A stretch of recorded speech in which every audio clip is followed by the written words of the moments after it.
We have the final interview of the first day of Streaming Media 2025 here at the lovely Fairmont Miramar in Santa Monica, California. And I'd like to introduce Terrence. Terrence, tell us a little bit about yourself, and then we'll get into a few of the things we've talked about. Yeah. So my name is Terrence Thames. I am the founder and CEO of a media marketing agency called Coco Creative, and but I'm also a professor at Iowa State University as well in their College of Journalism and Communications. And you mentioned coming in from the business world into academia. Of course, it's two different mentalities. Yeah.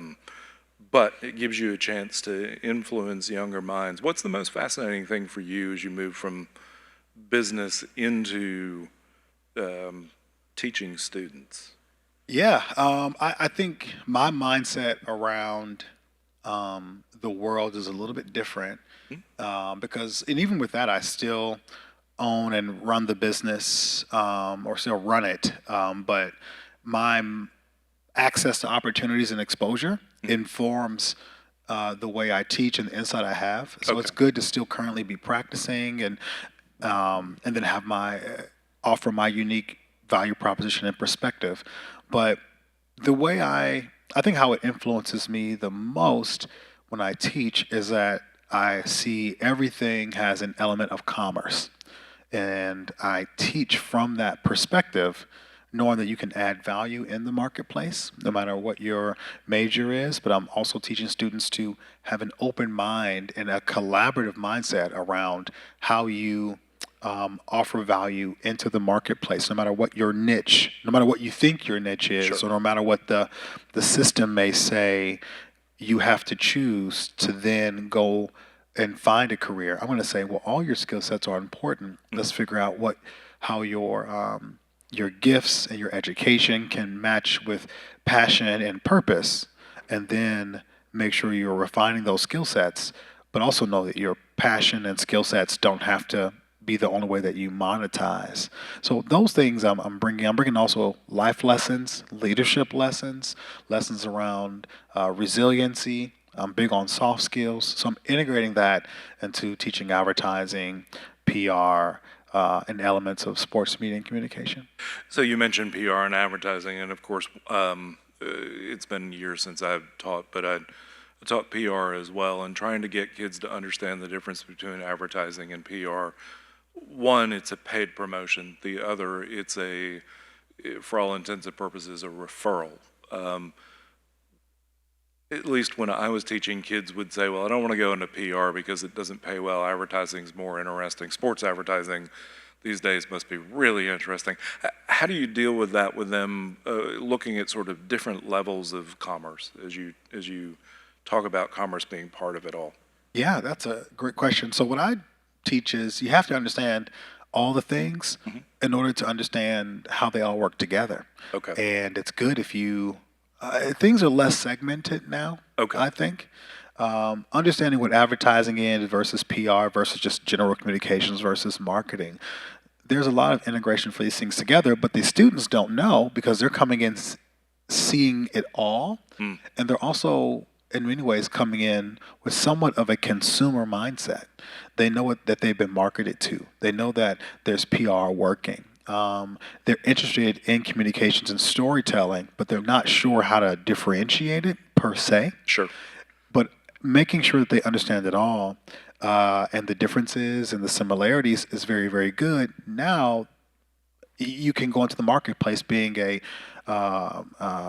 Swiss Army knife. Okay. And I think it's also good for them to understand and say, let me build my portfolio not just with one thing.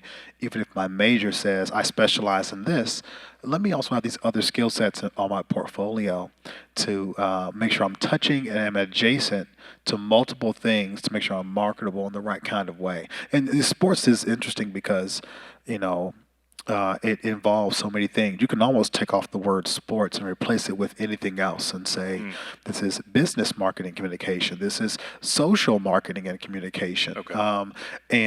But we just attach the athleticism, the element of competition to what we offer into the marketplace, right? So making sure people understand the ethical dilemmas, the business opportunity, the journalism, how it's changed even from traditional ways of doing journalism to how people are trying to break stories on their own, teams doing it on their own. All those things converge together and combine advertising, PR, media, journalism in many ways. So I think just the acknowledgement of that and teaching kids what the foundation and also how they're different, how they differentiate is very important. Very good point. And you mentioned there is that sort of limitation of differentiating. It's not like when we were growing up where on Saturday morning cartoons, you would say, we'll be right back, and then you'd cut to an actual commercial. It seems like these days, when we went through the influencer phase and we're into the sponsored content phase, that those things blend together so much that it's hard to tell what's you telling me something that's helpful for me versus you marketing to me. How do you help them, or do you have to help them understand that differentiation before they can then decide what part of it they want to be a part of in their careers? Yeah, that's a great question.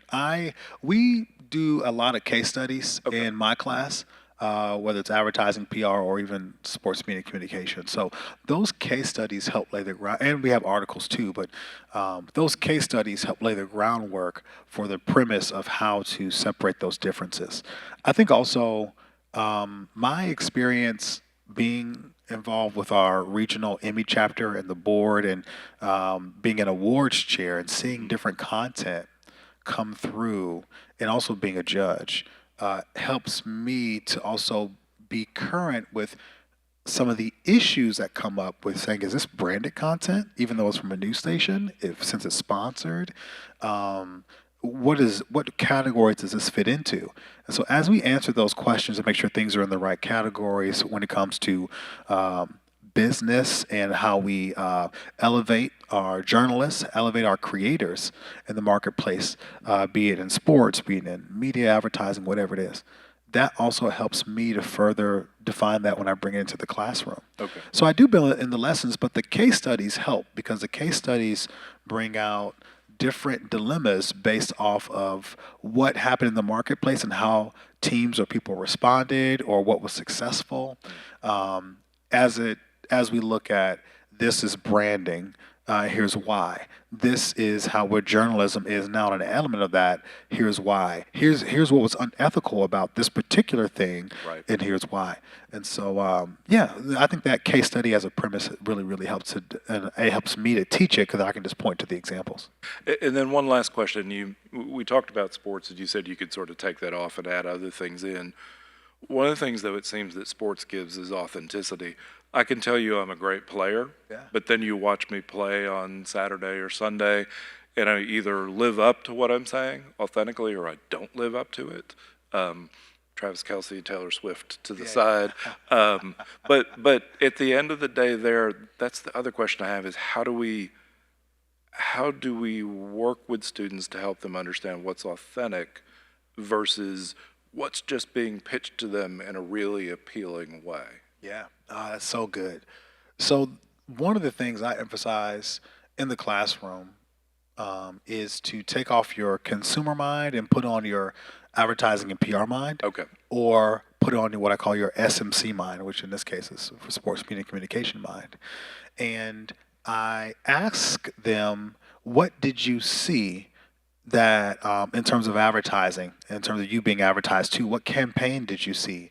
Because we're being marketed to all the time. All the time. But now they see, I see that this was targeted toward me based off of this, and this. Or I was walking through and I saw this brand activation when I was out with my parents doing blah, blah, blah. Now they're starting to think, I saw something and I was interested as to why this targeted me or why I saw this ad, and I went and did some research over the weekend. Now they're thinking with a different mindset to separate themselves from the subject matter. Because I let them know you will be the progenitors of what good practice looks like in media, communications, production, all the things going over the next 4 or 5 years. So it's important you understand these things, but separate yourself from your fandom to be more of the professional or professional in training. And it's even more interesting when I talk to the students about their experiences going to some of the football games this season. And as they look at NIL being in place, as they look Of at course. influencers on campus, these are their Right. peers. Now they're saying, "Oh, I never saw this like this," and yeah, I realized that that marketing or that advertising was kind of bland in the second half. The first half was really good, right? And I'm like, this is good. Yeah. Now you understand there's different elements of the business, and you're processing it as a person, not only that's consuming it, but a person that this needs to be an effective way you come into the marketplace later. So, I think in them in emphasizing they need to step back and have more of a professional mindset, not a consumer mindset, it positions them to understand how they can add value when they start to graduate or how they can do things differently. But more importantly, identify problems that they believe they can solve, right? No matter what their niche is in advertising, PR, in production, and, whatever the thing is. So that's a practice. I'm not sure if that answers your question, but No, that's a that practice that we does, do. and it's critical thinking skills you're giving them to step back and actually assess it to know when they're being marketed to. I think that's key. There's so much more we could talk about, but we're at a limited amount of time. So, Terrence, thank you very much for sitting down and talking with me, and we will be back tomorrow morning with the next set of interviews.